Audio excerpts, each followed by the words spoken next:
Good evening, good afternoon. I think I am live. I think you can hear me and you can see me. If that is the case, or if that is not the case, can you confirm that for me, that you can hear me and you can see me, please?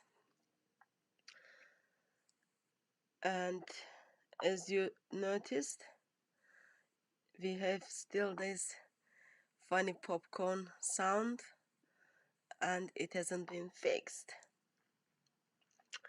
So I'm just gonna call Jay from Skype, and Jay is gonna help us to look at the Islamic coins.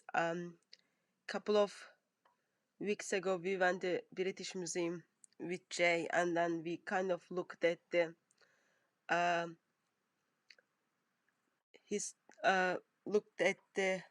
exhibition where British Museum put together the history of Islam. And in that short video, Jay talked about Islamic coins, and I have received a couple of emails. People wanted it to be unpacked. So Jay is kindly agreed to join us in another live stream to help us to do so. So I'm just gonna call Jay, and by the grace of God, hopefully everything will work well. Of course, if Jay is there. Last time when I called him, he wasn't there.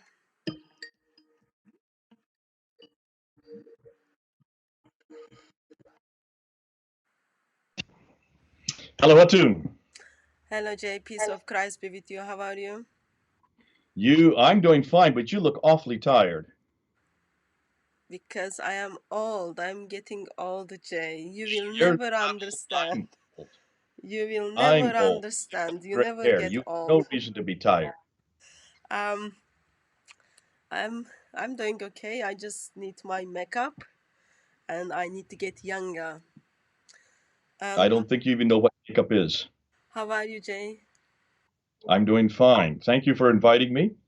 Can I get a quick permission from you to be recorded on this live stream? Yes, fine, no problem. Thank you. And those of you who are joining us in the chat, topic of tonight is the Islamic coins. Can I gently encourage you to please keep the conversations around the topic so everyone can benefit, and we wouldn't waste Jay's time because he's like pretty busy.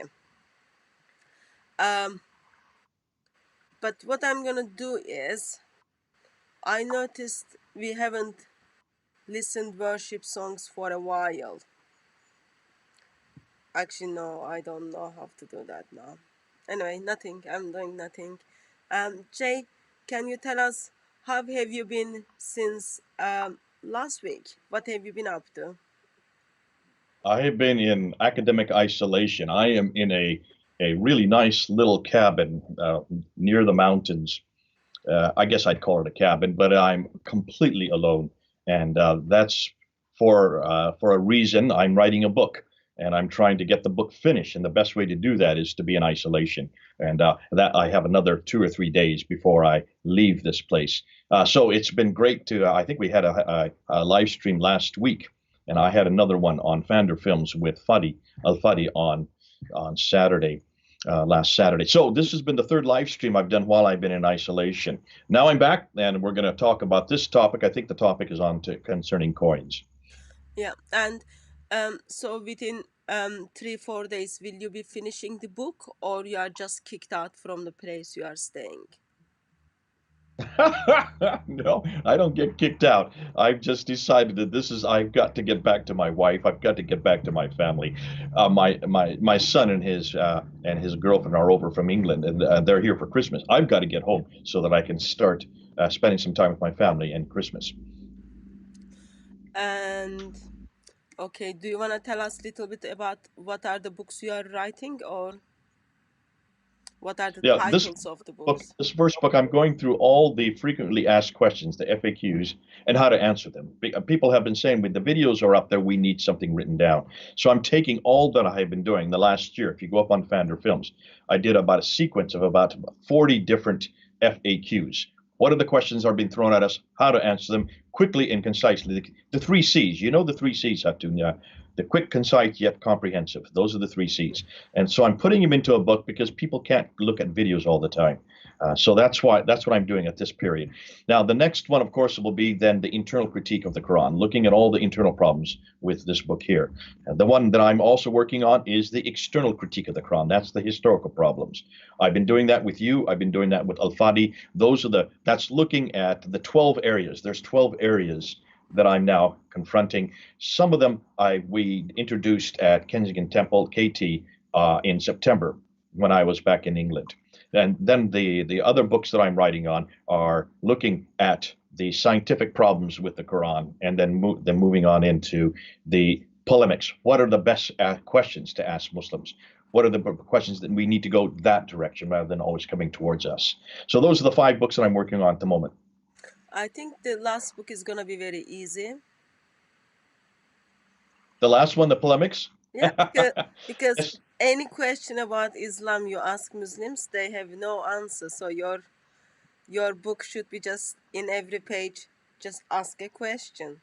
very, very, very good. It's what you're saying. No, what I'm not just going to put the question out there. I'm going to put the ask why is it, and what's the background for the question, and what are the responses you're going to get, and how to then deal with those questions, Yeah, those responses. I was just joking. Yes. Okay. So You're going to use it. I'm going to use it. These are the areas that people have asked me to do. okay. So okay.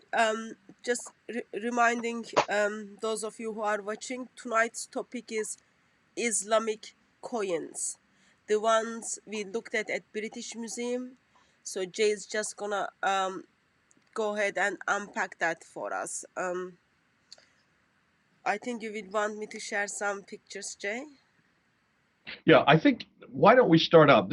And let's get some background as to why we're even doing this talk today. What's the purpose of the coins? The purpose of the coins has an awful lot to do with how did Islam really begin, and what is it that the British Museum is not aware of, and which most Western scholars are not aware of. One of the things we have found out with a lot of Western scholars, and it's no discredit to them, they're not aware of what exactly how is some of the real problems with the historical antecedents to Islam, and not only historical antecedents, but the narrative, the classical narrative that they are using. And we noticed that when I was there in September at the British Museum. Those of you who are in London, go to the British Museum, look at the 2 new galleries that they put up. Those 2 new galleries are dedicated to the greatness of Islam. And it's really interesting, and we brought this out in our video that we did earlier, that these 2 galleries are dedicated to Islam. There are no galleries dedicated to Christianity. There are no galleries that I know that are in the British Museum that are dedicated to Hinduism or Buddhism or any other religion. It's only these 2 galleries dedicated to Islam. Why in the world is Islam get this preferential treatment? And more than that, if they're going to get this kind of treatment, why in the world are they using that classical narrative? And the answer is very clear. They don't have any other narrative but that. And it's the only ones that Muslims will allow them to use. But when we went into those galleries, almost the first things we looked at were these coins. And as soon as you showed me those coins, Hatun, and I don't know if you knew what you were looking at, or you were aware of the problems. Were you aware of it before you introduced them to me? Yes, I was aware of the dates. Okay, and as soon as we looked at the coins, now let's put that picture up there. I saw you just had it up there. Put it back up there again. Just look at those coins, and these are the coins they have on display. And they're coins that are, according to their viewpoint, these are coins that they consider to be symptomatic of what the history of what was happening with Islam. What they don't know is they didn't look at the coins very carefully. Look at the back row. Do you have the coins up there yet? Yes, coins are on the screen. Okay, look at the back row, and the first 2 in the back, the first silver ones in the back are not. I had listed 1 and 2. Those are Sasanian coins. They're Zoroastrian coins. Those are not really germane to our discussion today. The only reason they're there is because the Sasanian Empire predated Islam, and the Sasanian Empire existed up until the 7th century itself. So those coins are Zoroastrian, not really part of our discussion. The next 2, 3, 4 are also Sasanian. We do know that the Sasanians were destroyed by the Arabs, so that is significant. So these would be the last coins that existed before the Arabs came and took down that empire that existed in what is today Iran and Iraq. Now, Persian Empire. the one on the far right, number 5, that is important, but it's in the wrong sequence, so I'm going to come back to it. So let's don't even look at it because that's an 8th century coin. And I don't know. I mean, it's interesting because in the description that they have at on the bottom, they do mention this 8th century. Then I don't understand why they put it at the back there, because that should be at the very end of all of these coins. Because then when we come down to the front row, look at the 2 gold coins on the front row. Those are hugely significant, and the British Museum doesn't seem to understand their significance, nor do they understand the significance of the ones in the middle. So the front row, you have 2 on the left. Those are number 1 and 2. Those are Byzantine drachmas. In the middle are the number 3 and 4 are Abd al-Malik's image. Those are the coins from Abd al-Malik. That's very important. We're going to unpack that. And then the 2 on the right in the front row, the two other gold coins are also later. They're after, well, no, they're not. They're also Abd al-Malik, but they don't say Abd al-Malik. And those who've been coined, they would have been introduced around 692. So on the 2 on the left are prior to 661. These would be Byzantine drachmas. Those are earlier than Islam. The ones in the middle are between 685 and 692. 685 and 692, those are the 2 black ones, the 2 smaller coins, the black ones in the middle. And then the 2 on the right are hugely significant. And this is why I want to talk about it, because those should not be those coins. Those coins say an awful lot. And none of those who put the display together in the British Museum are aware of what they were putting together. And that's why you called me to go and unpack it. So let's look now at those 2 on the left, and then we're going to introduce the 2 in the middle, and then we're going to introduce the 2 on the right. And let's follow that sequence. So let's start. If you put up the next image, which would be the Byzantine drachma. Let's take a look at the Byzantine drachma, if you could put that up. Okay, just while I find that picture, am I right to understand those coins we looked, none of them has anything to do with man called Muhammad? Nothing. Now, why is that significant? I would expect if he is the greatest of all prophets, if he is the creator of Islam, if he is the one that receives the Quran, if he is the man living in Mecca that moves to Medina in 622, if he dies in 632, these are all post that time. These should be the earliest Muslim coins. Well, except for the first 2. Before we get to that, let's still talk with the drachmas before we get into that discussion, okay, Hatun? So let's look at the drachma. That's the Byzantine drachma, which is slide number 12. Yes, just a moment. I just couldn't find the picture, so I need to put that again. Okay. Now, while she's doing that, what I'm gonna be introducing to you, we need to understand why these drachmas are significant. The drachmas are a coin that was used both by the Byzantine, who were Christian, and also by the Sasanian, who were Zoroastrian. Okay, the Byzantines were in the north, the screen, Sasanians were in the east. You got them up there? I can't see from what I'm looking at. I'm having to assume you've got them up there. It's gonna come. So when we speak, people get to hear us approximately 20 seconds after we speak. Therefore, you will be seeing the picture within 20 seconds. And sometimes 20 seconds can be seen very long time. Yeah. There we've got the drachma. I see them up now. I've got another computer over here that I've got on silence so that I can see what you're putting up. Let's take a look at those drachmas. Now, when you look at those drachmas, you can see, look at the one on the left, the first one on the left. All right, can you see the one on the left? Yeah. You notice there's 3 men in that. In the front is the emperor. That's the emperor, that would be the Byzantine emperor. He's in the middle there, and he's holding an orb in his hand. And if you look at it carefully, you will see that the orb has a cross above it, proving that he's a Christian. Okay, so he's a Christian. Then on both sides of him are 2 retainers. Can you see the 2 retainers? Yeah. Those are Byzantine retainers. All right, hugely significant. So that is the drachma that was used all over the world at that time. On the back side, the coin on the right is the back side. So one is the front, the other is the back of the same coin.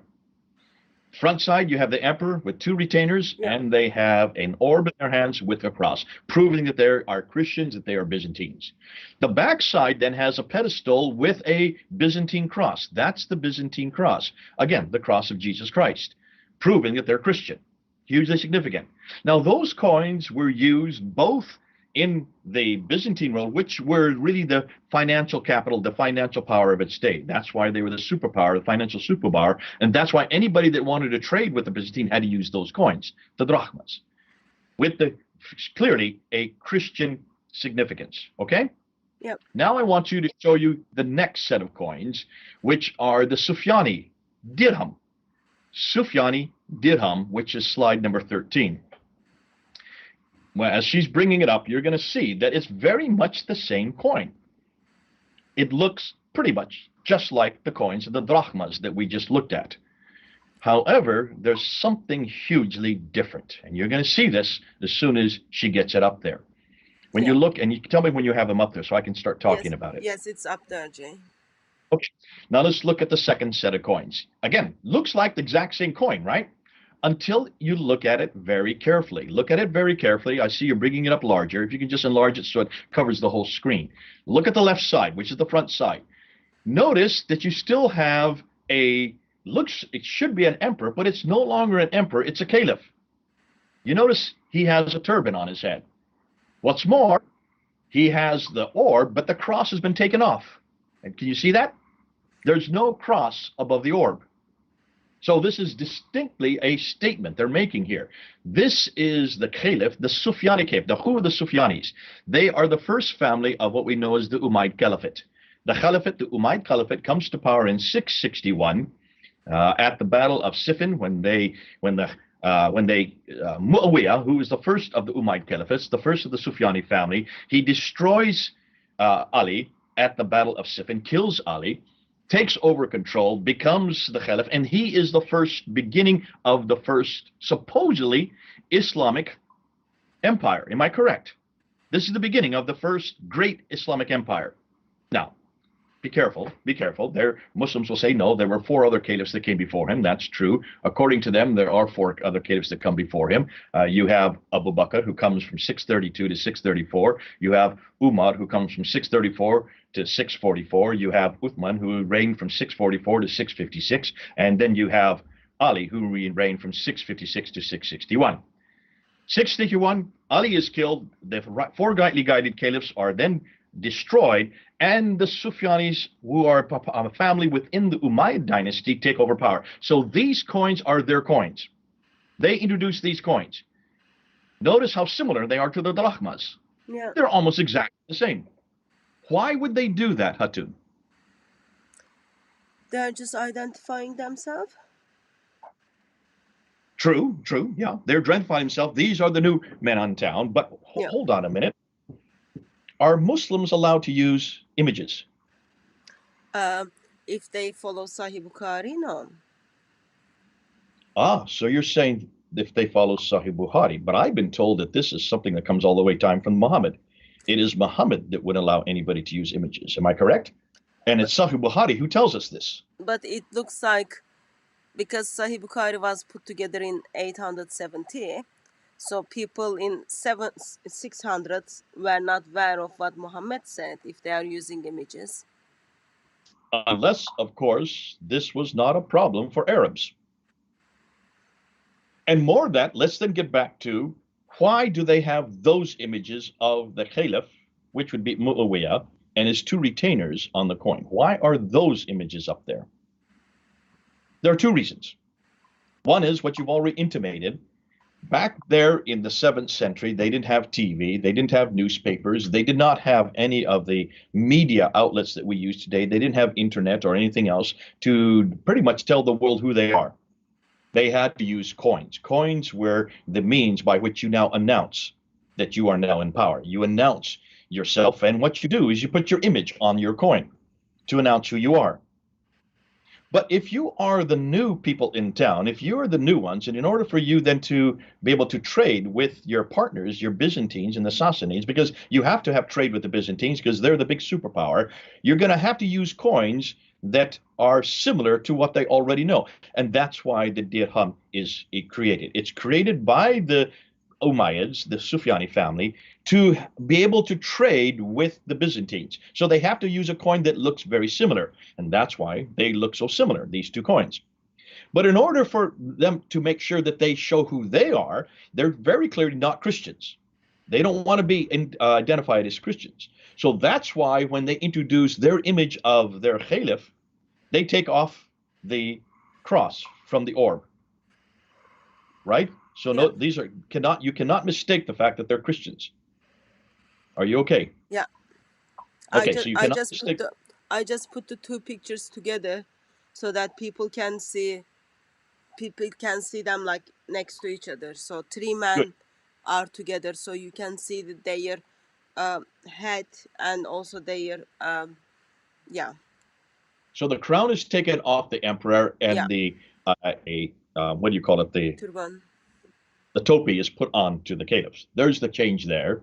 And then the orb is exactly the same. Everything else is exactly the same, so that they're basically using the same coinage so that people can still trade back and forth, except that the cross is taken off the orb. And then on the backside, look at the backside. Now look at that, look at the Sufyani one real carefully and take a look and see what you see. You still see the pedestal there, and you still see the pole sticking straight up.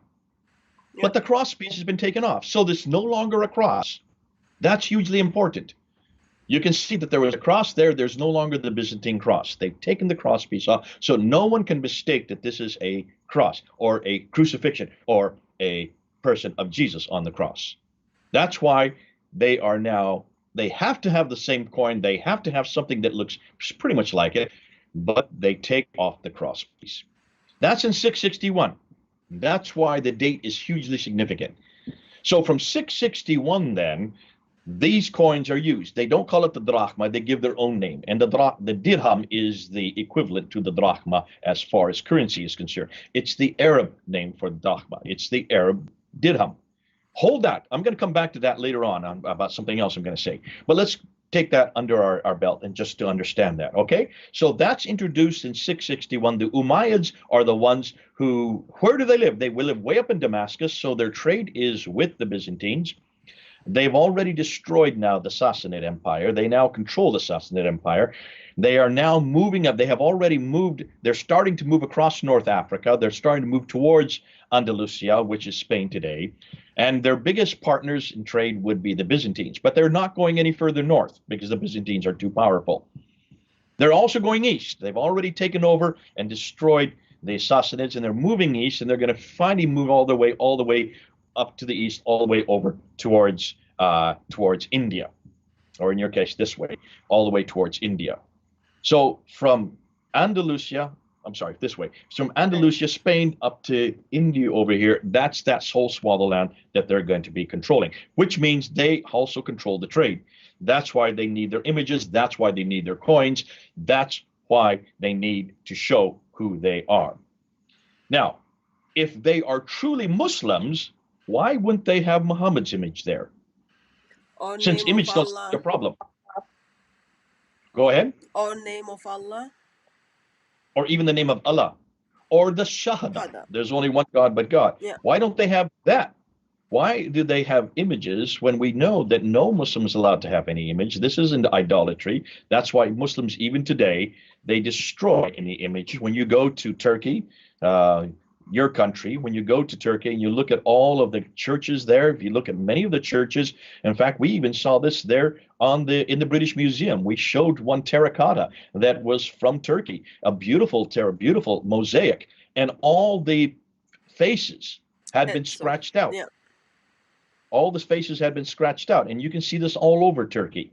And I've been to Turkey. I have seen this in almost all the churches, in almost where we have a picture of Jesus Christ, his face is scratched out. We have a picture of the apostles, their faces are scratched out. Even the birds. Remember, the birds' faces were scratched out in the one we looked at. Oh well, you can't do much about it, Jay. If heavenly beings, angels are afraid of the pictures, Well, then why weren't People they afraid of people the have to pictures in 661? people have to get rid of the faces.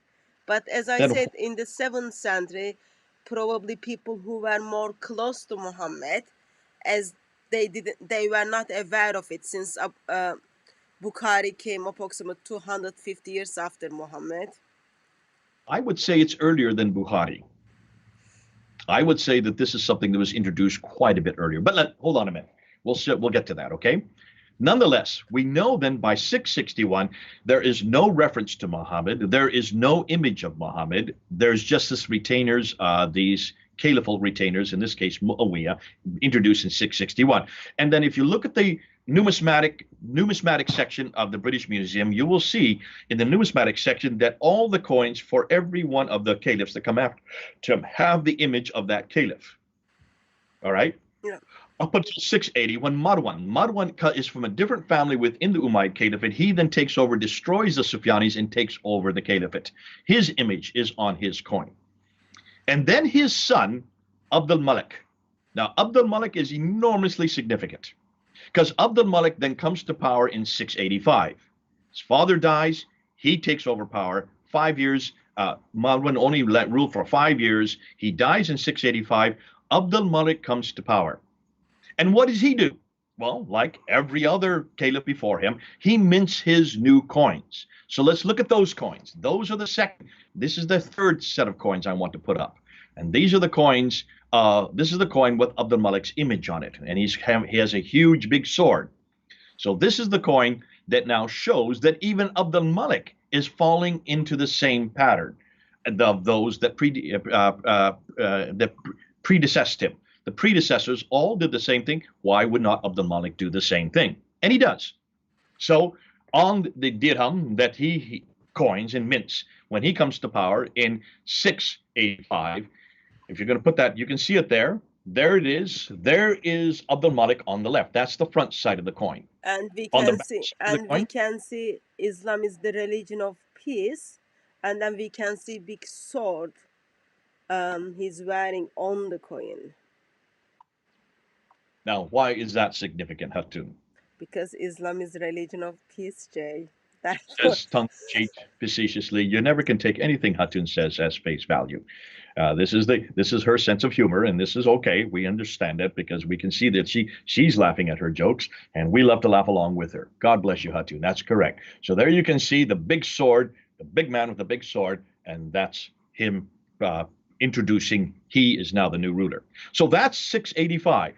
Take a look at the backside. You notice it's exactly like all the predecessors. You can see the pedestal there. You can see the pole, and the crosspiece has been taken off, just like the ones from 661.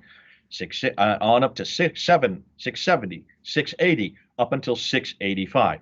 So from 685 to 691, this is the coin that is now introduced for the dirham, which is they use then to have trade with the Byzantines in the north, who are using the drachmas. Am I correct? Yeah. Now here's where the real mud hits the fan. Let's look at the next coin. And this is the one that they have on display there at the British Museum. Let's look at Abdul Malik's new coin, because in 692 he introduces a completely new coin. So what happened to his sword, Jay? It's gone. His image is gone. The pedestal is gone. So the pole is gone. The crosspiece is gone. Islam become the religion of peace, thanks to Abdul Malik. So Abdul Malik now eradicates the images, and he introduces this coin. This is in 692. Take a look at it. Now that one is on display there at the British Museum, but they didn't they never made any significant. No one ever said it. There's nothing written at the bottom to say why that is significant. Now, anybody who can read Arabic can see what that is. Look what's on the front side and look what's on the back side. But before we say what's on the front and the back side, let's back up a little bit. I want to back up and help you understand why this is significant. To understand why this is significant, Hatun, we need to go back to 640s, 650s. If Muhammad died in 632, let's just take that on. Let's don't sit there and try to dispute that. I would suggest that he didn't die in 632 because we do have references to him living even later than that. Nonetheless, By within 10 to 15 years, Abu Bakr and Umar had now moved out of have now moved out of the of just Damascus, and I'm sorry, of Medina, and they've now taken over Basra, Baghdad, Damascus, Jerusalem, and Cairo. So by 649, let's say 650, so within 20 years of Muhammad's death, the five great cities of the Levant are now under their control. Basra, Baghdad, which are today in Iraq, Damascus, which is in Syria, Jerusalem, which is in Israel, and Cairo, which is in Egypt. Those are the five great cities. They are the great cities of trade. They are the great cities of the Levant. They are the master loads. They have been taken over by these Arabs. These Arabs who are living way up in Damascus, much, much too far north. Why are they not living down in Medina? If this is what we've been told, that they're living in Medina. According to the Islamic traditions written by al-Bukhari and all the others, Ibn Hisham writing about the biography, they're down, way down in Medina. They're not in Medina. Their empire's way up in Damascus. What's more, they're now moving out, and as they, especially Umar, from 634 to 644, he moves out right across North Africa. He is the one that really expands the empire.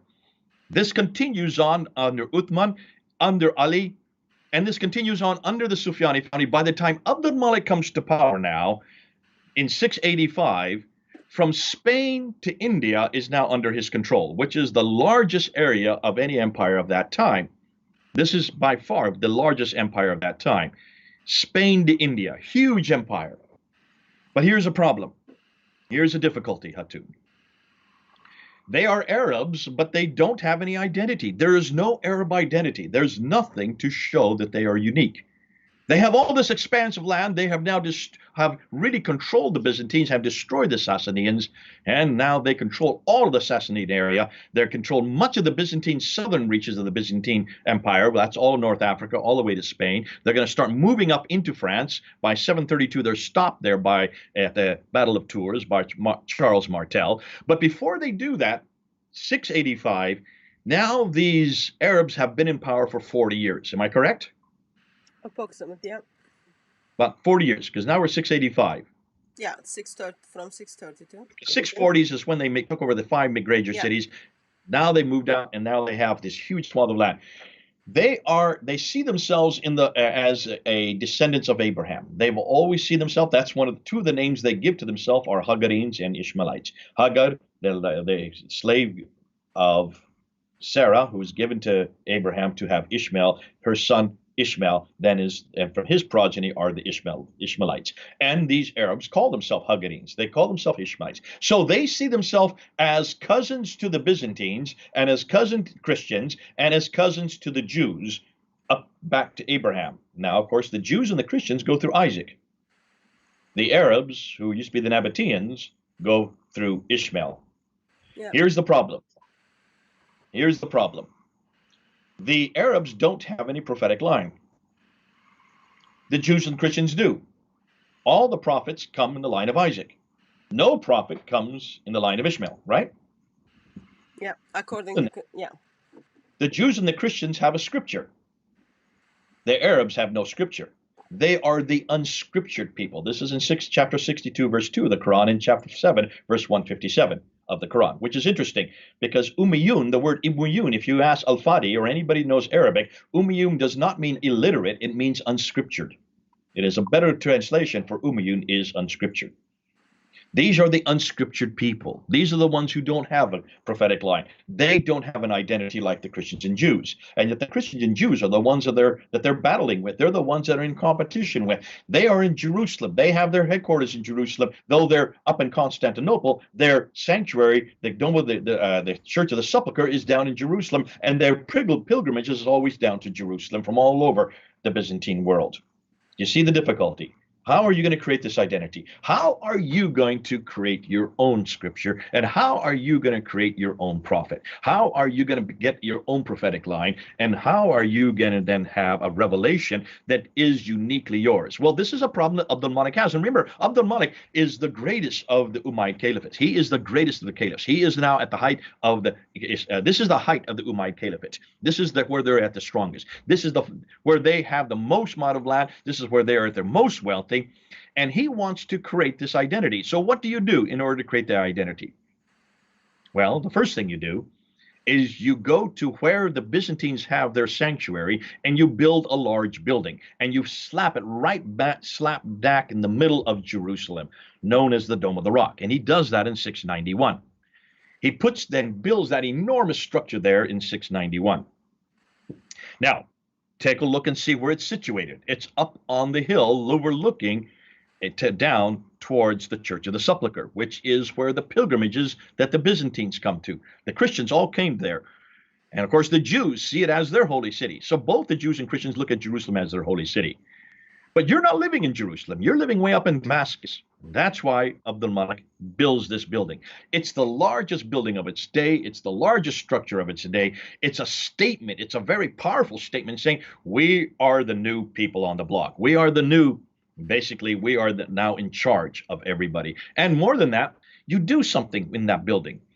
First of all and foremost, we now know from looking at Dan Gibson's material that we've already discussed before, that building is not facing Mecca. That's significant. It's facing what?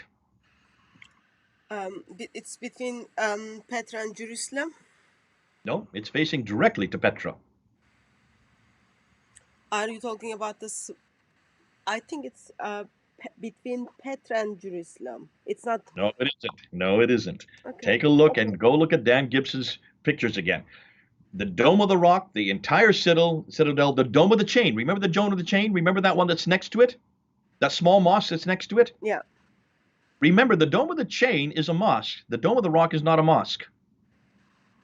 Remember the live stream that you had with Dan Gibson about 2 weeks ago?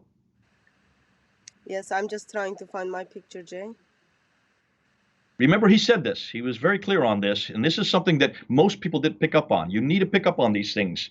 And those of you who listened to that, what Hutton did 2 weeks ago with Dan Gibson was enormously significant. Go and look at that video again. It's there on DCCI. It's Dan Gibson, and what Dan Gibson did in just about an hour and a half, he brought out some brand new material that I even haven't heard of before, and one of them is just what he's talking about. Look at the Dome of the Rock, and you will see the entire citadel, the Al-Aqsa Mosque, which is there in the south corner, the south wall of the Dome of the Rock, all that citadel, the Dome of the Rock, and the Dome of the Chain, which is a little mosque that sits right next to it on the right side of it.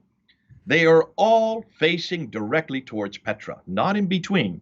They're facing towards Petra. Can't be in between Jerusalem because they're in Jerusalem. So they're facing directly towards Petra. Hugely significant because for the Umayyads, Petra was their sanctuary. Petra has always been their sanctuary. For the Umayyads, remember, for the Umayyads.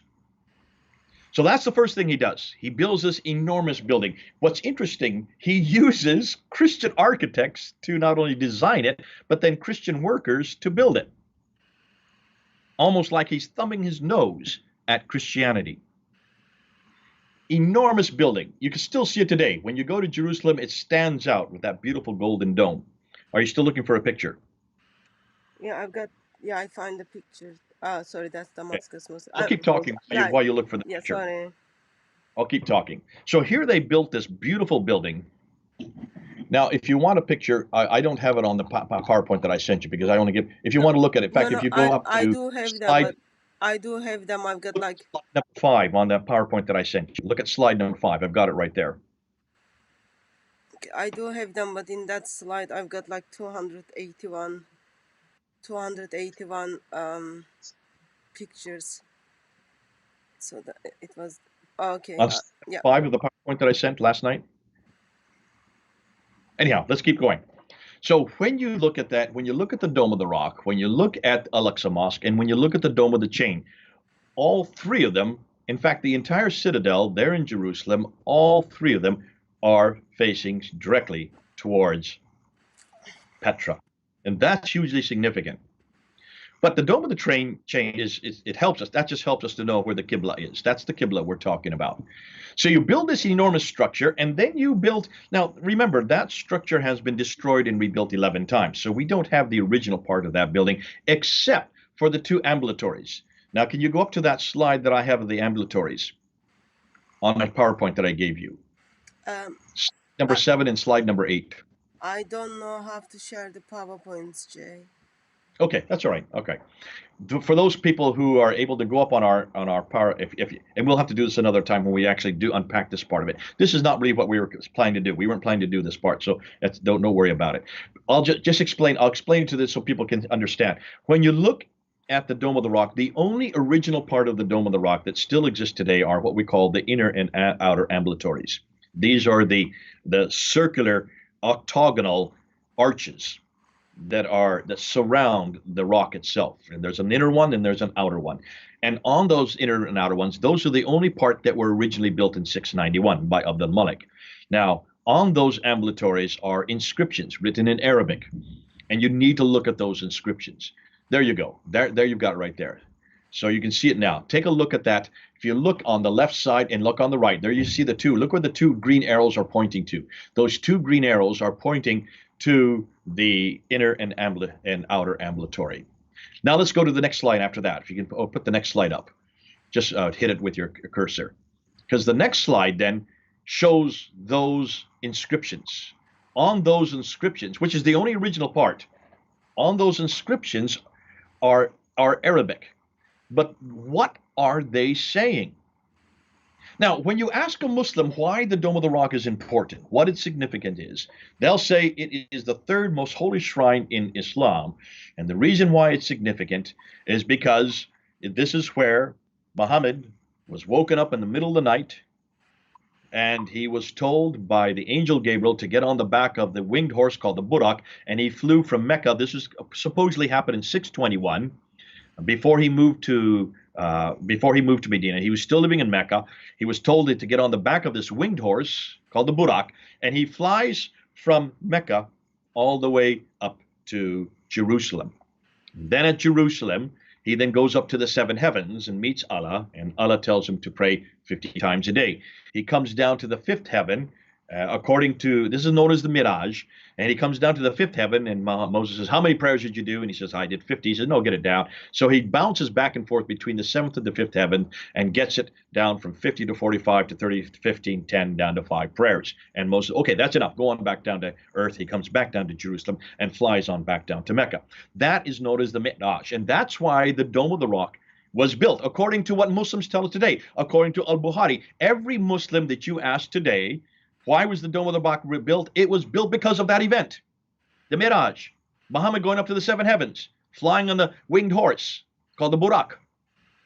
Look and see if any of these inscriptions talk about that. Do they, Hatun? No, they don't.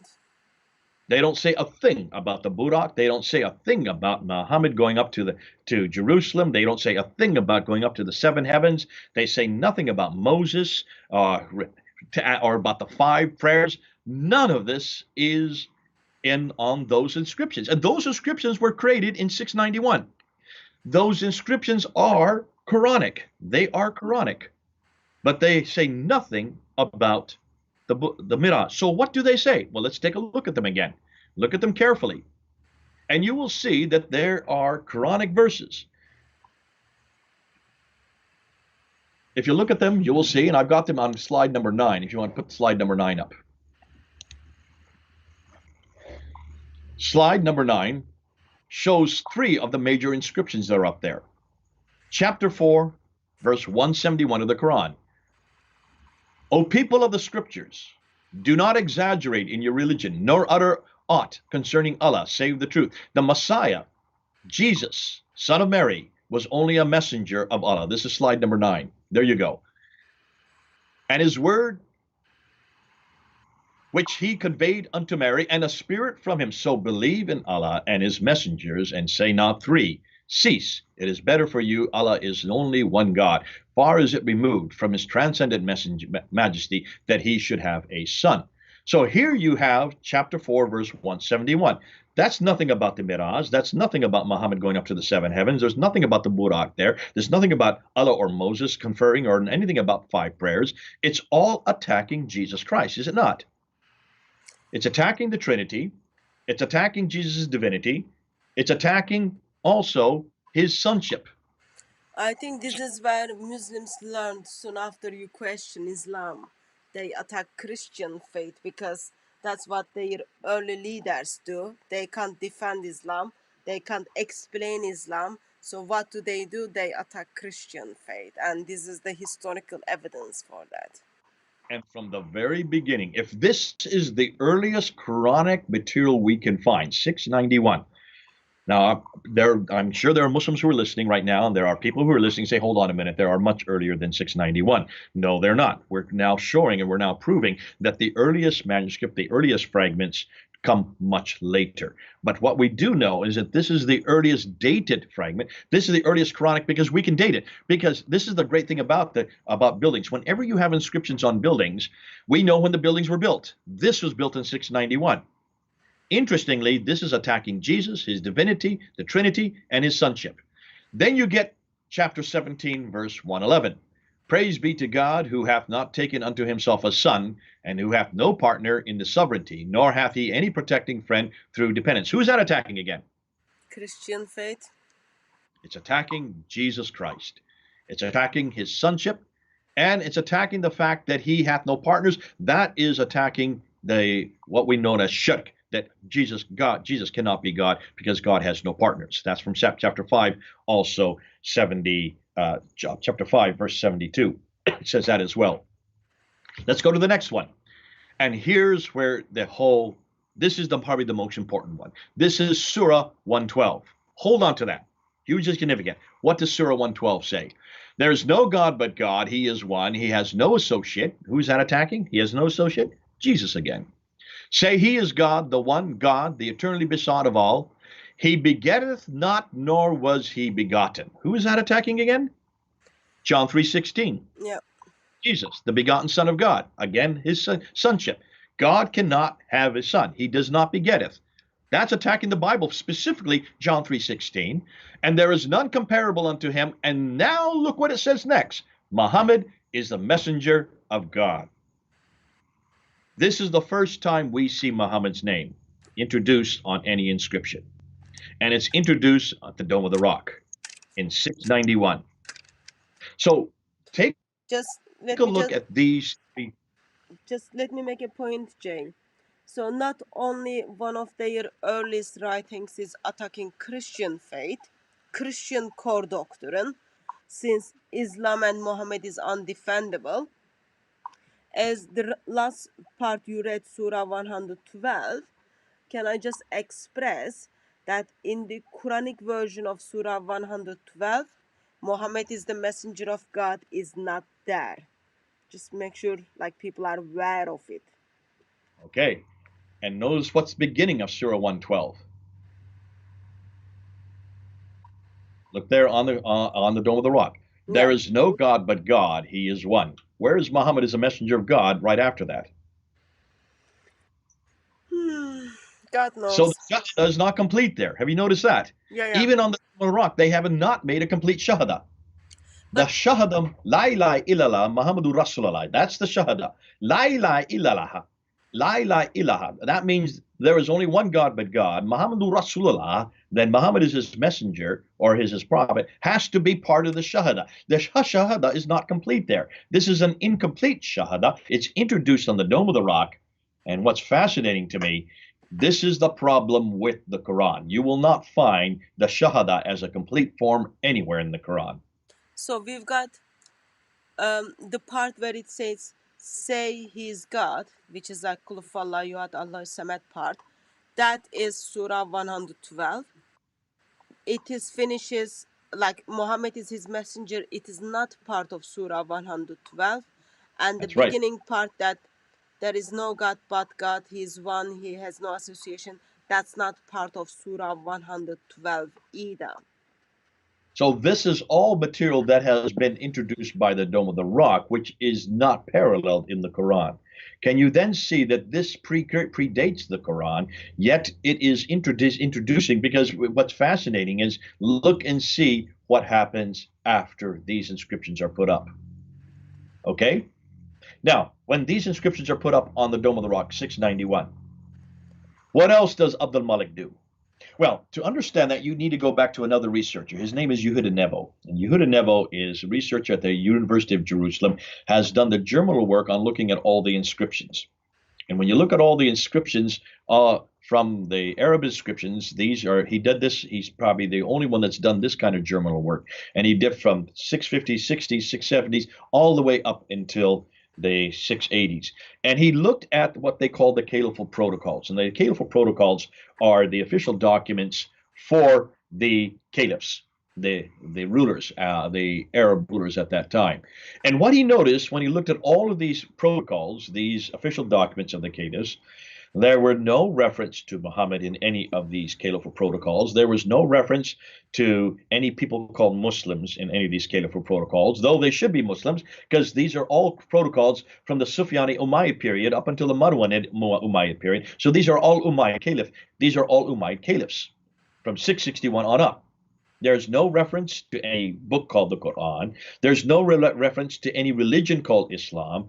There's no reference to any city called Mecca in any of these protocols. What's more, when he looked at the Bismillah al-Rahman al-Rahim, when he looked at that, it's not the same Bismillah that we use today in Islam. This he noticed all the way up until 691. And when he got to the Caliphal Protocols in 691, the protocols written by Abdul Malik in 691, suddenly, overnight, La ilaha illallah Muhammadur Rasulullah is introduced. The Shahada is introduced into that protocol. That's the first time we see it. Bismillah al-Rahman al-Rahim is introduced. The Bismillah, as we see in the Quran today, is introduced on those protocols. So here you have Abdul Malik introducing it on the Dome of the Rock. He then introduces it also on the protocols in the same year, in 691. He's introducing his prophet. He's denigrating the Christians' God, Jesus, confronts the Trinity, confronts Jesus' divinity, confronts his sonship, and confronts his begottenness. And while he confronts that, he then introduces his man, Muhammad, the messenger of God, on the Dome of the Rock. You're right. It's not in Surah 112 in the Quran. That's a whole nother story. That's a whole nother problem that we're going to get into in another live stream. Why is it the Quran does not have the same verses that we see on the Dome of the Rock? We'll get into that at another time. What's also interesting is now that he's got it on the building, he's now got it in the protocols. What does he do next? Now we come back to the coins. And that's why in 692 then he introduces that new coin, the coin that you put up earlier. And that's the coin that Abdul Malik introduces in 692. If you could put that up. Okay, just a moment, Jay. I just find my picture regarding the Alaska Mosque. Do you still want to see it? Yes, you are correct. I was wrong. About the Dome of the Chain? Yeah. Okay. Yeah. You don't need to look. Just beware. I was wrong. You were correct. Okay, so that they're all facing Petra. That's what you're saying. Yeah. Sorry, what, okay, now what did you want to see? Now I want to go back to slide number 15. Which is the slide of Abdul Malik, 692 afterwards. This is where the Shahada is introduced, in 692. Yeah. Okay, you got it up there? Yeah. Okay, that's the slide I want you to look at. Now take a look at those coins. On the front side, you will see the Shahada. There's the Shahada. If anybody speaks Arabic, you can see that's the Shahada. La ilaha illallah Muhammadur Rasulullah. So there's only one God but God, and that Muhammad is his messenger. That's on the front side. What's on the back side? Do you know what's on the back side? Well, I've got it there on, if you look on the slide, or you didn't put the whole slide up. On the reverse side, first of all, They've taken off the cross, right? They've taken off the Yeah. pedestal. On the front side, they've taken off Abdul Malik's. He has taken off his image. No more images. That's why I'm suggesting that maybe this problem with iconoclasm was introduced by Abdul Malik. I don't know. All we know is that he's no longer used images, and none of the caliphs used images after that. Yeah, so let All of it went to script. I'm just It putting went to them. Arabic I'm script. just trying to put them together so people can kind of compare them. If you could put up the whole slide number 16 and just put it on, that kind of has the whole story right there. Slide number 16 has everything in on one slide. Okay, I see you putting up the Malik's image first. That's the front side, and there you can see the pedestal of the Byzantine cross. Then you can see the pole from the Yeah. Byzantine cross, but no crosspiece. Then you can see Abdul Malik, and then you can see what Abdul Malik has done next. He's taken off his image and he's put up the Shahada, and he's taken off the pedestal. On the back side is Surah 112. Here is Surah 112, where Muhammad is introduced.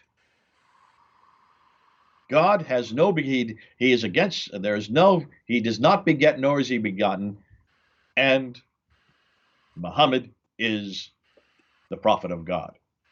So it confronts the person of Jesus Christ, the God of Christianity, and it introduces their prophet. So here you can see this is a concerted effort by Abdul Malik to not only bring Arabic as the lingua franca for the whole region, but to then take off the images and introduce the Shahada. There's only one God but God.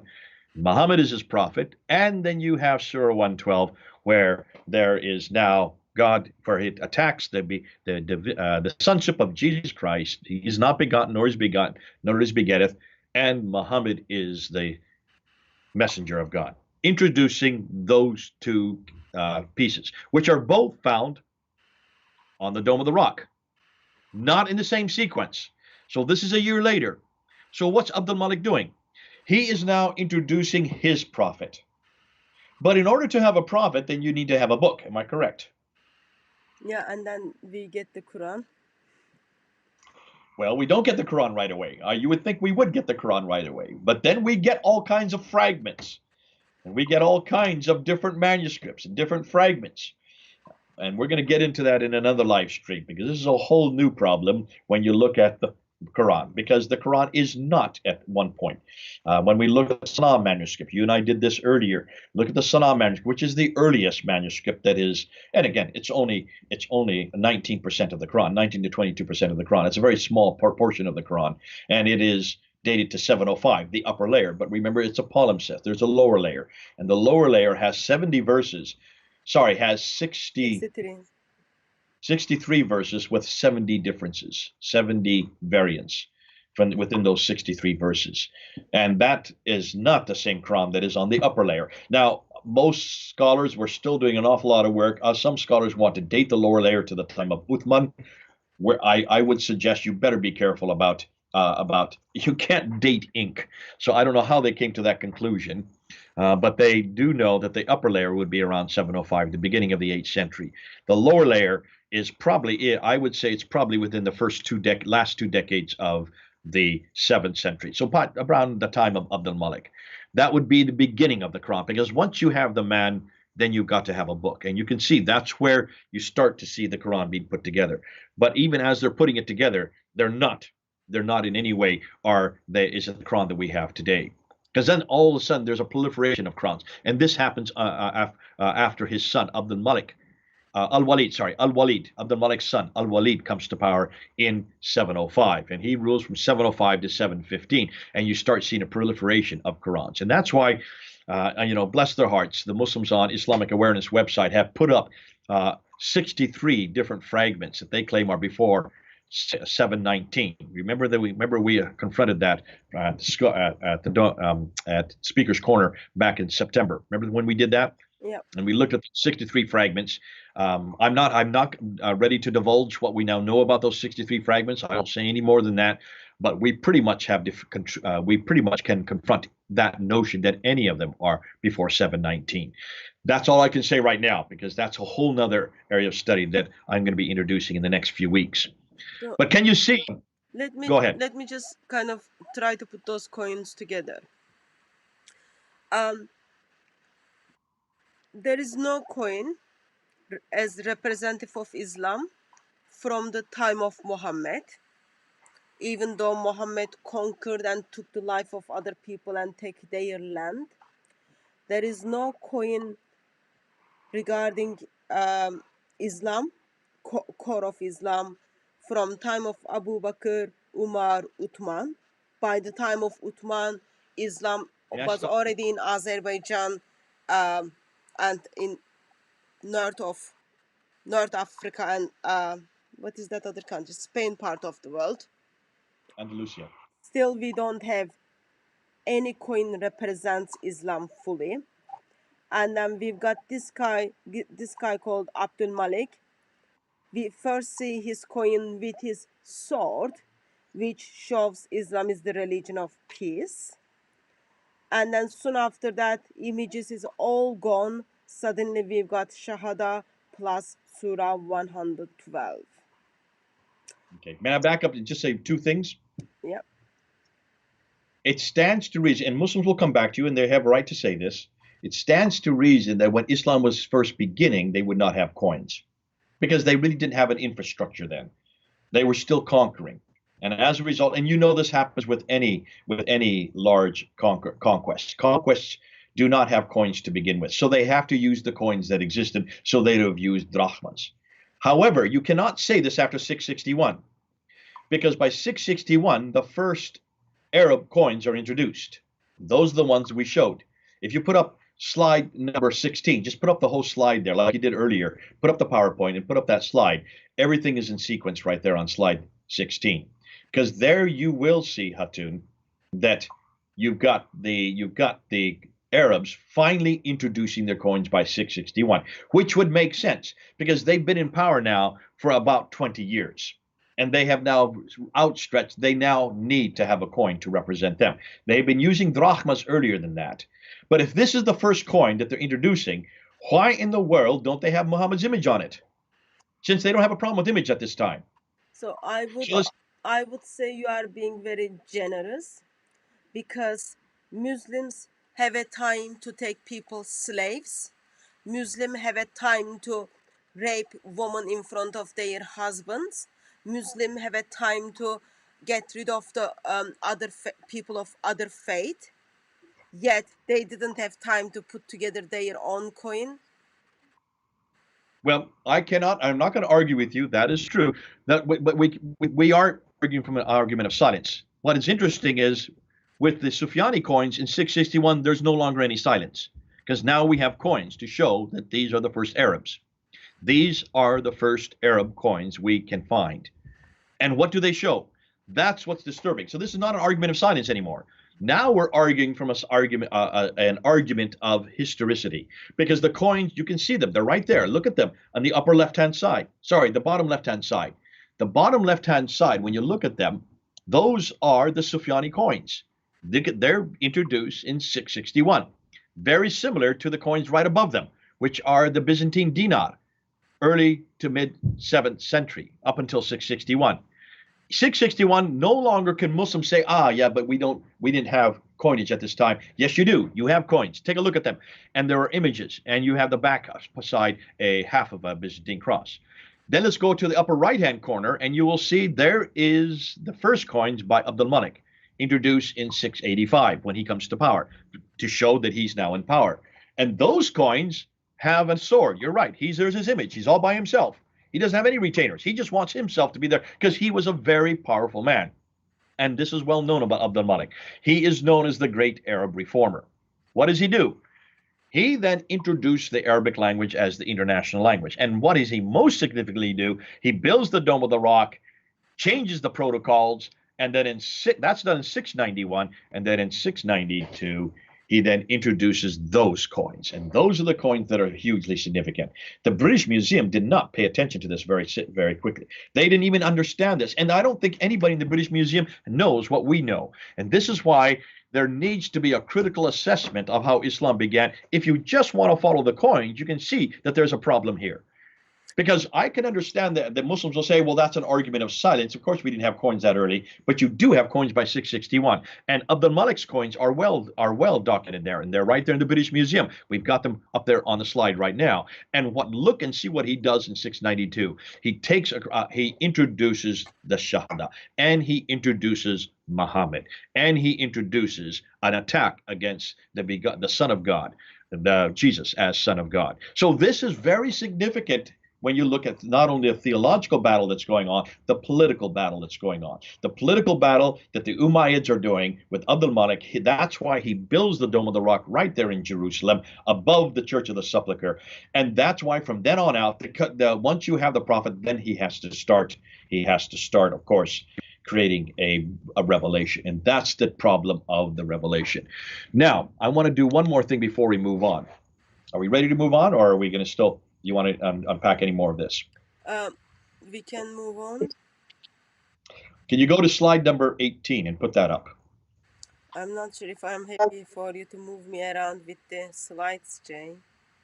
It's right there. You've got it already up there. Just go down to 18 now and just put that one up I'm there. just very generous today. Okay. I know I'm causing you an awful lot of hassle, an awful lot of problems, but if you can go up to slide number 18, I want to bring up one more problem because this is something that I think is hugely significant. Now, that's slide number 16. I want number 18. No, that's 18. That right there. Take a look at that. I see Bart Carnley. Surely Muhammad or Allah isn't mentioned until after 691. Oh, That's correct. Sorry, I can't get rid of that now. But you are able to see the slide? And people see that slide number 18? Yeah. Mark Carnley's comment is in front of it, but that's okay. We can still see the bottom of it. I want you to look at that. I want you to look at that slide there. Remember, the dirham is introduced in 661, right? We've already covered that. There was no dirham before 661. Am I correct on that? Yes. And the reason why there's no dirham before 661 is there's no need for a dirham before 661 because the drachmas were used, the Byzantine drachma and earlier the Sasanian drachma.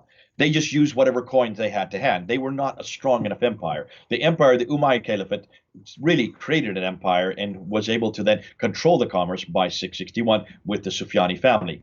That's why the dirham then became the equivalent to the drachma. The dirham would be the Arab equivalent. And they introduced their own coins with their images on it. Okay? Am I correct? Yeah. Like, so this is what we are putting from the history what we have. Okay. Now I want you to open up to chapter 12, verse 20 of the Quran. Take out your Quran and read Surah 12, verse 20. I didn't hear the please, but I will read it. You go ahead and read it. Chapter 12, verse 20. This is the story of Joseph. Chapter 12 is all about Joseph. He's been sold by his brothers, right, to the Egyptians. Look and see what verse 20 it says. And they sold him for a reduced price, a few dirhams, and they were concerning him of those content with the little. Okay, so they sold him for what? How many? What did they sell him for? A few what? A few dirhams. Dirhams. Yeah. Okay, right there. Is there a problem with that? Oh, well, Joseph is around 1800 BC, and the dirhams we looked at 661. I don't know, like there is huge timeline between them, Jay. That's the first problem. There would be no dirhams at the time of Joseph. Okay, well, that's not a big problem. We can just say that they were trying to contextualize. They're trying to use a coin that existed at the time when Muhammad was writing. No. So that's why he used the dirham. No, excuse me. That wouldn't work, Jay, because this is all-wise and all-knowing Allah is talking. Did Allah forget what he did to Joseph? Okay. A few dirham counted out. What do you do with counted? What does counted out mean? 1, 2, 3, 4, 5. Okay. They're coins. That means you count out coins, right? Yeah. Were there any coins in existence in 1800 BC? No. I would say no. No coins existed in 1800 BC. Coins had not yet been invented. The coins were invented by the Lydians in the 600 BC. That's 1200 years later. So, are you trying to tell me Allah got two things wrong? Not only There's what Allah nothing. sold for Joseph, and Allah forget to give us the right accountability thing. Absolutely. This shows me that whoever wrote the Quran did not know what was going on at the time of Joseph in 1800 BC. Obviously, there were no coins that early. So you can't be counting out coins. You can't be counting out anything. Coins were yet to be, any coins anywhere in the world had yet to be invented. Those were only invented by the Lydians. The first ones to ever use coins were by Lydians. Wait. What about the Bible? Does the Bible make this mistake? Open Shekels? up the Bible to Genesis chapter 37, verse 28. I Let's see don't. what the Bible does. Same story. Genesis. Are you able to find it? My Bible is not with me. Sorry. Oh, you have a Quran, but you don't have a Bible. No, because I Okay, well, I let me do came it. from I've got somewhere. Genesis chapter 37, verse 28. Let me read it to you. This is the story of Joseph being sold by his brothers to the Midianites, not the Egyptians, the Midianites. Interestingly, the Bible gets the right people. Egyptians would have not been where the Joseph was or his brothers were. So that's interesting. So not only does it got the Egyptians wrong, it was the Midianites. The Midianites are just to the west of the Nabatean era. They are over what is today in the Negev desert of Israel. That's where the Midianites come from. That's where Joseph was being sold, to the Midianites, not the Egyptians. The Bible gets the right people. The Quran gets the wrong people. Let's continue on. So when the Midianite merchants came by, his brothers pulled Joseph out of the cistern and sold him for 20 shekels of silver to the Ishmaelites, who took him to Egypt. The Midianites are the Ishmaelites. Ooh, 20 shekels. Now you might say, hold on a minute. Aha, the Bible's got the same problem. 20 shekels. That's a coin. No, it is not. A shekel is not a coin. A shekel is a weighted measure. 20 shekels is equivalent to 0.2 kilograms of silver. Hold on a minute. It even gets better than that, Hatu. Not only does the Bible get the right currency, get the right people, it gets the right price for a slave in 1800 BC because of the Nuzi tablets and because of the Mari tablets that we have now discovered, of which are part of our museum tour that we have in the British Museum. Because when you look at the price of a slave in the 1800 BC, the beginning of the second millennia, the price of a slave is around 0.2 kilograms of a silver, which means not only does the Bible get the right currency, it gets the right price of the slave. Ooh, I love my Bible. And we've not even asked the Bible to be correct on that. So can you see in this case, now remember, Moses, who wrote the books of Moses, was not living in 1800 BC. He would not have known about the price of slaves in 1800 BC. How did Moses get the right price of slave? How did he get the right currency? And how is it that we not only do we get the right currency, this is not a coin. These are not coins. The shekels were weighted measure. That's how they traded back in those days. They used weighted measures. They used weighted measures of silver, weighted measures of gold, weighted measures of precious stones. And that's why not only has the Bible got the right name, it's got the right denomination, and it's got the right price. That's why my Bible is so historically accurate. The Quran, however, is not. The Quran has got a coin, and in fact that it's even mentioning a coin is a problem in and of itself. The fact that it's got the wrong people that the brothers are selling Joseph to. But it gets even better than that. You want to? Here's where the counting, and this is what really gets me excited. Are you ready? Yeah. Who is writing, supposedly, who is writing or who is receiving the Quran? Who is the one that receives the Quran? Muhammad? So this verse would have been existent while Muhammad was living, right? Yes. And would have been completed before Muhammad died. Am I correct? Yeah. And Muhammad died in 632. Am I correct? Yeah, and drums were 661. Ah, dirhams didn't even exist in 632. So even if he had wanted to contextualize it, even if he was trying to use a coin that the people to understand at that time, it would have made no sense to have the word dirham, which is in the Arabic, there in chapter 12, verse 20, in a book that was finished in 632 when Muhammad died. If, of course, the book was finished in 632. which means chapter 12, verse 20 had to be written after 661. Am I correct? Yeah, just let me just make a comment. Someone was asking if the word dirham has been used in Surah 12, verse 20. I'm looking at the Arabic word by word. Darahima, which has been translated as drums, yes, it has been used in Arabic. And it has been translated as drum as well. I'm going to show it. I'm going to point to it. It's right there where my finger is at. There's the darama. Can you see it in the Arabic? Those who can read Arabic. They can't That is see. darama, where my Okay. finger is pointing. Darhama, right there. I've underlined it with green. Put it as big as I can make it. Can you see in the Arabic? I'm going to hold it as steady as I can. That's the Arabic. For anybody that can read Arabic, you will see the word darhama is in the Arabic. Now, I am aware of the fact that Muslims are going to have a problem with this. And every time I brought this up, Muslims don't know how to answer this. There were no darhamas prior to 661. There were drachmas, but the drachma is not an Arabic word. Dirham is an Arabic word. The dirham is what is supposedly what was there when Muhammad, before Muhammad died. Oh, even more than that, the dirham would be the eternal word of God, right? So the dirham should have also been there in the eternal tablets. Are you showing the dirham there? Yeah. Can you just point to it? I'm Um, just looking for it. I can't point. I don't know how to point it, but like it's, you can see it's on the It's the fourth. second one. Don't just. It's the third one down from the top. Yeah. Dharma. Can you all see it there? Dharma. You start from the right, the da, the ra, the him, and the meme. Starting from the right, going to the left. There's the fatah, and then you can see the fatah and the three fatahs on darhamma. And there's the sukun for the dar. So that's where you can see that that is the word. The word is in Arabic. You cannot take it out. You cannot change it, which means that this could not have been written while Muhammad was living, proving once again that the Quran must have been a much later edition. It had to have been written after 661 in order to have that word in there.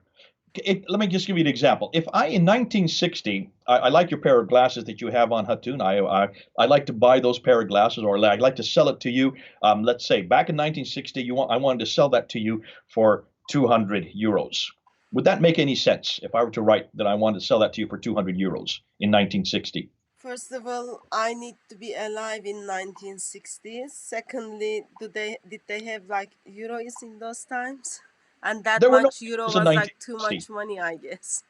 So if I wrote a story about us back in the 1960s and I buy a pair of glasses for you for 200 euros, anybody who reads that will say, scratch it and say, hold on a minute, how could Jay have sold Hatun her glasses for 200 euros in 1960 when there were no euros around at that time? That's too early. This is the same problem. You can't have, And first of I all, wasn't around as well. It's not only euros, I wasn't around as well. okay, well, I'm sorry. I should have used a date a little bit later. But you were around when well, I can't remember when euros were finally invented. I think it was 25 years ago. You're older than 25. When you were 7 years old, the euros were invented when Europe became an entity. European Union was introduced. So that's the problem with the dirham. The dirham could not have existed at the time of Joseph. It could not have existed at the time of Muhammad. It could have only existed after 661. Not only have they got the wrong denomination, they got the wrong currency, they got the wrong coinage. On top of that, they've got the wrong word. Oh, I love it. And that's why when I look at the Quran, I can see that this is a book that has been written much later and redacted back to Muhammad, because this is just another case in point. This is a historical anachronism, a glaring historical anachronism. I hope that helps you with the coins. So someone is making a comment.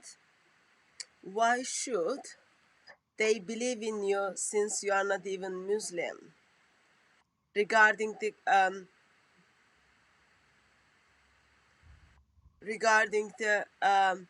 conversation we had, coins as well as the direction of the prayer, Jay.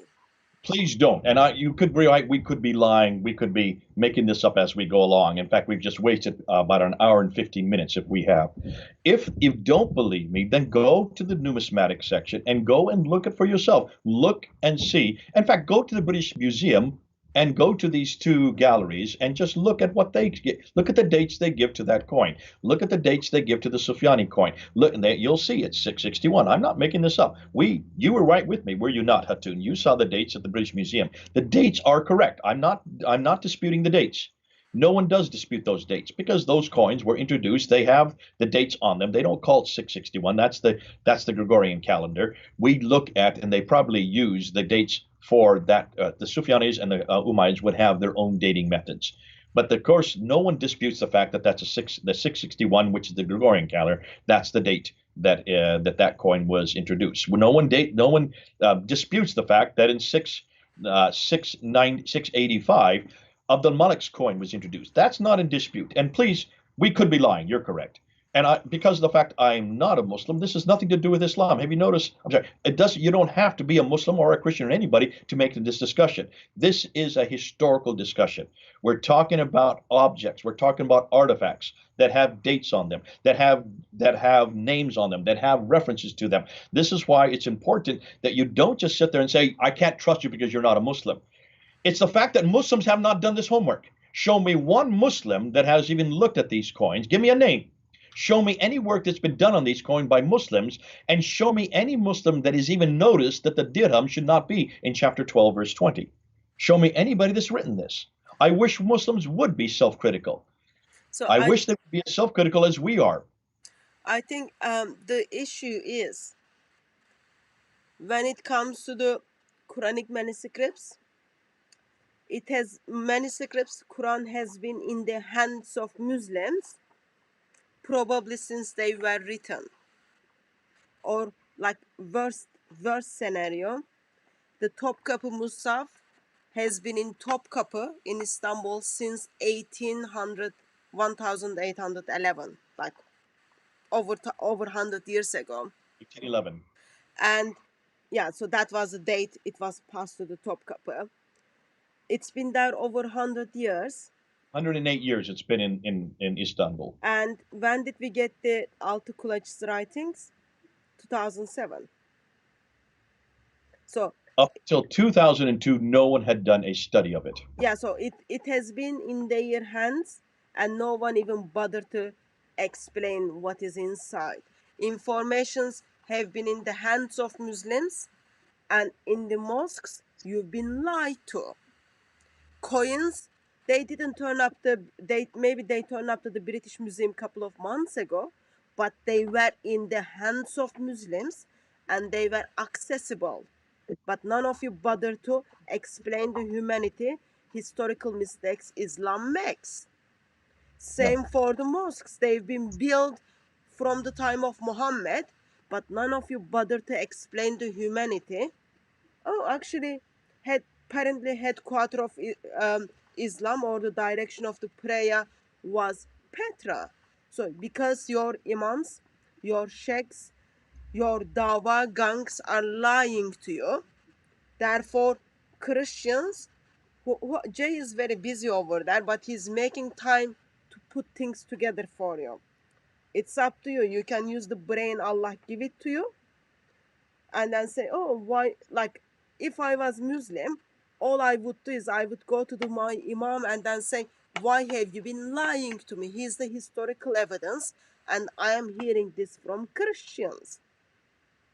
Just go and question your imam. And what he's going to do, he's going to give you the unpacking of the Surah 5 verse 110. You can't question, therefore life is happily after. Atun, I think you're bringing up a problem that has existed, I think, in Islam, uniquely in Islam. I don't know of any other faith or any other religion that is not self-critical. I have yet to see Islam being self-critical. What we are using today is redacted criticism and source criticism. Where do you think redacted criticism and source criticism were created? They were created on this book here, the Bible. Redacted criticism, source criticism, historical criticism, literary criticism, all these criticisms that we now use all over the world on many different documents were all begun in the 1800s by criticizing this book. Christians were the ones who did it. These were not non-Christians. Wellhausen and many others, they were all Christians who were criticizing and doing great criticism. They were asking very good historical questions. They asked questions of whether or not Abraham even existed. How could there be writing at the time of Moses in 1400 BC? There was no writing that early. They were asking, where are these cities called Sodom and Gomorrah? Where is the city called Ur? They were asking very good historical questions. They pretty much said that we can throw out the first 11 chapters of Genesis because there's no historical support for any of this person, especially the person of Abraham or somebody living in Euphrates coming to Canaan. So these were all very good questions, but they were Christians that were asking them. And by 1905, it really decimated the church all over Europe. The European church has not recovered since then. Since 1905, we've gone back and we've looked and researched, and we found the Mari tablets, we found the Nuzi tablets, we found the Ebla tablets, we found the Amarna tablets, these four genre of tablets, which now supported the whole story of Abraham, showing that we've got the right man at the right place, doing the right customs, even at the right time. And some of these customs went out of date by 1600 BC. There's no way that Moses, writing in 1400 BC, could have even known of these customs. How did he get it so correct? So proving that the Bible has gone through that test. But it was Christians who were the ones that were testing the Bible. Now, show me a Muslim that's done the same type of criticism against the Quran. Show me a Muslim that's asked the questions we've asked today about these coins. Why is it when Hutun asked me to come to the British Museum, she wanted me to look at these coins because she knew immediately by just walking into that one gallery that there are some problems with what the British Museum was saying. The dates were not wrong. The significance of those dates was the problem. She saw immediately, how can you have images on coins in 661 in a Muslim caliphate? And what about Abdul Malik? If he is one of the greatest of the Islamic Muslim caliphs, what's he doing with his image on there? And what in the world, how is it that the Shahada is introduced at this date, 692, and no one's paying attention? Now, why is it that Hutun noticed this and no one else has noticed that? And she brought me along to look at it. And I gave her explain, and that's why we're having this live stream today. She said, Jay, we've got to unpack this. You've got to help us with this. Because listen, I noticed this. We noticed this way back in the 1990s. This is not new to me. We first noticed this when we went to the numismatic section of the British Museum, and we saw these coins in sequence, and we saw the images. And so I knew this way back in 1994. 1994, we're talking about 25 years ago, I've known about this problem. But how is it that I can see this, and I'm not even an expert in numismatics? This is not my area of expertise. Why is it that the British Museum, who are supposedly assumed that they have experts on Islam, are putting these coins up there, and they're not even coming up with any significance? They're not even coming up with a problem. They're looking at these coins and they don't even see the significance of what they're looking at. That's why we're having this discussion today. And we'll be having more of these discussions, Hatun. This is not the last we're going to do of this. The fact that almost in every case, when you look at the Quran today, when you look at the work that's going on looking on manuscripts, look at the names of those who are doing the work on the manuscripts. Look at the ones who are dating them. None of them, in fact, almost none of them are Muslim names. They are all European names. They're Americans. These are not necessarily, almost all of them are not Christians. None of them have any religion. But they are all experts in their field. They are all linguists, most of them. They have to be. They have to know these languages. I remember when I went to Dr. Patricia Corona in Cambridge when I did my first debate in 1995. Look at the date, 1995. That's almost 25 years ago when I first debated Jamal Badawi on the problem with Mecca. I gave 10 historical challenges. Dr. Patricia Corona was the one. I used all her material. Dr. Patricia Corona reads and writes 15 languages. What in the world?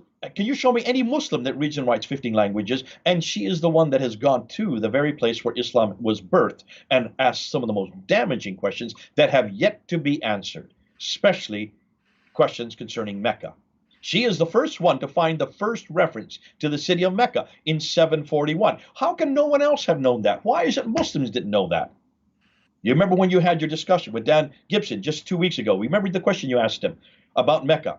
And he talked about going and seeing these Muslim scholars who came from Mecca. He had a discussion with them, and he asked them a simple question. Can you tell me, Have you found anything in Mecca? You're the archaeologists. You're the ones that are digging in the ground. All these big skyscrapers that are being dug, they're having to dig into the ground to build the foundations. Aren't you there watching when they build the foundation? Aren't they bringing things up? Because when you dig down to build foundations, you start coming across artifacts. That's why archaeologists always come to big buildings when their big skyscrapers are being built. And what was their answer? Do you remember what he said? There is nothing there. The only thing they could find was a Turkish fort, an old Turkish fort from the Ottoman period. Nothing exists outside of this Turkish fort. But That's from the that's, 1400s. Jay, that shows how powerful Turkish Ottoman Empire was. We loved living life, sharing life with people. We went their land and then we left evidence that we've been there. I Um, just love it. Now, listen, we're going to have to do a whole nother live stream on what Dan Gibson has now found about all of the. I love what he has found. If you look at his videos, he's come up now and he can now show that every one of the stations of the Hajj, the stations, the Muzdalifah, the Safa and Marwa, running back and forth between these two hills, the ablution ponds, the cisterns, even the cisterns where the water comes from, even the hut, even the Kaaba itself are the right dimensions. Everything that you can find, even the Jamarats where they throw the 49 stones, the 72 stones of the Jamarats, that every one of them can be found in Petra. And what's more, the dimensions are exactly like what they find in the later traditions, which do not parallel the Kaaba that we have today. Ooh, I love it. We're going to have to do a whole nother live stream just on this new material that he's come up with. so, what we have is when you try to compare Islam with history, remember Islam is very powerful religion which has been followed by 1.8 billion and it is apparently so truth. Yet when you compare that with history, history just crushes it. We can't even find anything linked with Islam in the history. That's the sad reality of tonight. Hatun, it's been great doing this with you. We've taken about an hour and a half to go through the coins. I would love to do a live stream looking at what we now know about Petra and what we now know about Mecca. I would like a look. I would like to look at the Meccan, the inscription, the Meccan inscription Yep. that points to. This is exciting to me. This is one of the most exciting things that points to 697. That the Masjid al-Haram was built in 697. Oh, look at the date. That the Masjid al-Haram was not built to 697 and the reason why it was built. These are things we need to unpack, we need to discuss. But before we do that, we need to get the images of all of this, and I'll send them to you. So we need to do another live stream. We need to look at also the black rock. We need to start looking at the significance of the black stone that comes. We need to look at the significance of Ibn Zubayr. All of this needs to be unpacked. There's so much new material here, Hatun, that we're going to have to do a number of live streams on this. We can do one just before Christmas. We can do one just before Christmas, yeah. Yeah. I'll get with you and we'll announce each other. But can you see, just with these coins, can you now see how Islam is being formed? You can follow the evolution of Islam with these coins. Jay, I can see it. But the issue is, up to it's 10:30 here, up to this time, Muslims are still being lied and lied and lied. The question is, when are they going to take off their sunglasses and see? That's the question. If you see listen, it, I change go to Muslims, your and sheikhs, go to your dawa gangs, and then get out Islam as soon as you can. If you want to ask, if you notice what Hatun and I have been doing, and the question that came up, how can we trust you? You're not a Muslim. Can you notice that everything that we have used today, we're not speaking as a Christian. This is not a Christian polemic. Have we talked about, except looking at Genesis 37, verse 28, and comparing the story of Joseph with Surah 12, ayah 20? That's the only time we did a comparison with the Bible. Am I correct today? Yeah. We've only looked at that comparison, and that's a significant comparison because it's a historical comparison. Everything we've said about these coins is a historical argument. Remember, the historical argument is the best argument you can use because it is absolutely neutral. Anybody can look at what we're looking at. Anybody can see if we're lying. Please do. Anybody can look at the coins, go to the gallery, go in the numismatic sections, go up online, and just look at the earliest Arab coins. I'm not saying Muslim coins, I'm saying Arab coins, the Sufyani coins, the Byzantine drachma before that. And then especially look at Abd al-Malik. We're going to keep on coming back to Abd al-Malik. Abd al-Malik is a kingpin. We're going to keep coming back to this. But what we're saying and everything that we have done, and this is why I've said to many Muslims, the Achilles heel of Islam is the historical problems, are the historical problems. I believe that it is these kinds of questions, not just on the coins, the problem with Mecca, the problem with Petra, the problem with the Qibla, the problem with the Quran, the problem with the manuscript, the problem with the fragments, the problem with almost everything that we have been bringing up in the last 2 years. In every case, these are neutral problems. These are historical problems. And in order for any religion to be able to be classified as a truth, a religion of truth, it has to pass the historical test. Only Christianity has passed that historical test. Only the Bible has been attacked for 200 years on every one of these criticisms: redacted, source, literary, historical criticism, the documentary hypothesis, you name it. We have been attacked and attacked and attacked. And to date, remember what Dr. Nelson Gluck said: there is not one artifact anywhere in the world that controverts a properly understood biblical statement. No other book can make that claim but the Bible. So we as Christians understand best why historical criticism is so devastating. We understand how it devastated the Bible up till 1905. Now we're in 2019. It's no longer devastating the Bible. In fact, I love historical criticism, and the more attacks we get, the more we can answer them. That's why you do the Bible tour of the British Museum. And anybody that wants to go to the British Museum with Hatun, go with her, because she'll take you and show you all these artifacts from the Assyrian period, from the Babylonian period, from the Persian period that supports the Bible in the British Museum. God bless the British for stealing it all and putting it into one building. And you can do that. And you are doing still tours on it, are you not, Hatun? Yeah. Yes. Beth Grove is also doing tours on it, and I know others are doing it. I think Sarah Lumger is also doing tours on it. So these are people that are in Britain, that are in London, who will do these tours. I am now putting a tour together of the Museum of the Bible here in Washington, looking at the same artifacts. They've got almost exact same artifacts that you have in the British Museum. They brought it to Washington, D.C., and they put it in the Museum of the Bible. And now we have a 45-minute tour. Sorry, it's almost an hour-long tour that looks at all these artifacts that supports the Bible. That kind of tour is not being done on the Quran, because that kind of tour cannot be done on the Quran, because we don't find artifacts that support the Quran. In fact, we find just the opposite. And that's why Muslims, if you're listening to us, you're going to have to come up with a better response. You can't just sit there and attack us. Don't just say we're not right. This is not right because we're not Muslims, therefore we can't ask these questions. The only ones who are asking these questions are non-Muslims. Where are the Muslims asking these questions?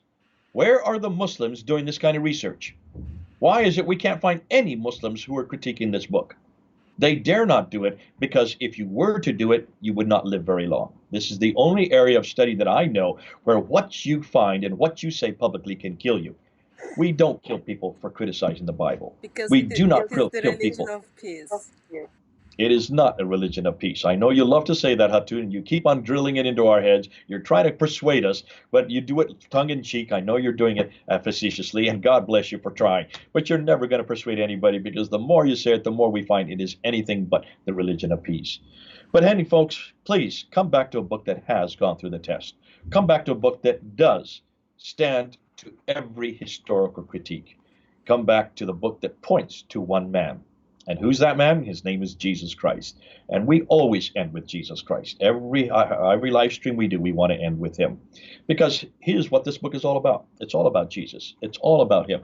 And we always want to talk about him, because he is worthy to not only be worshiped, he is worthy to be praised because of what he did on the cross 2,000 years ago. That also can be historically validated. And I thank God that we can validate the crucifixion. We can validate the resurrection. Because if he did not die, he did not rise again, I'm damned and so is everybody else. And I don't want to be damned. I want to go to heaven. I want to be with God again. And the only way I can do that is if God have forgiven my sins for me. Come on home, Muslims. And any one of you who are skeptical, please come on home to the Bible. We love to have you. It's love to be able to talk with you. We'll continue with these live streams, and we'll be unpacking more areas, always we're going to the historical areas because no one else is doing this. Notice Hatun at DCCI, myself with Fander Films, Al Fadi with Sira International, Sam Shamunian with Shamunian is doing it. David Wood is starting to do it, and we're starting finally to get a few others who are starting to come on to who are starting to come into the historical critique. We need to get more of you who are doing the historical critique because this is what I think is going to bring more Muslims to Christ than anything else. Jay, thank you for joining us on the live stream, especially taking time from your um, work. And thank you very much for those of you who joined us in the chat. If you had a burning question that you wrote it but we skipped it or we didn't reply, feel free to drop email to info@dcciministries.com and then we can arrange something to deal with your question. Thank you very much to admin for controlling the chat, and we will see you at Speaker's Corner or in heaven or around. Jay, once again, thank you very much. I'll see you next week. Okay. Thank you. God bless you, Hatun. It's been great being with you. We'll do it again. And Thank you. next time, we'll have a whole nother area to talk about. Thank you. Until then, God bless you, everybody.